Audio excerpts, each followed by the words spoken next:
Umano'y pagsibak kay Tourism Secretary Cristina Frasco, hindi pa napag-uusapan sa Malacanang. Ang kasama natin sa balitang yan si Radyoman Chanel Salazar.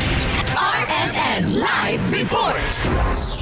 Mariing itinanggi ng Malacanang na may napag-uusapang pagpapalit sa pamumuno ng Department of Tourism. Ito ang tugon ng palasyo sa mga kumakalat na balita na papalitan ni Philippine Sports Commission Chairman Patrick Gregorio si DOT Secretary Cristina Frasco. Ayon kay Palace Press Officer Claire Castro, wala pang anumang talakayan sa Malacanang kaugnay sa naturang issue.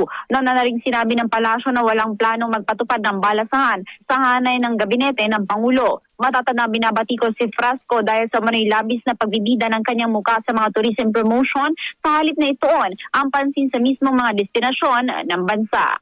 Kasama mo sa DZXL RMN Manila, Radyoman Chanel Salazar, Tatak RMN.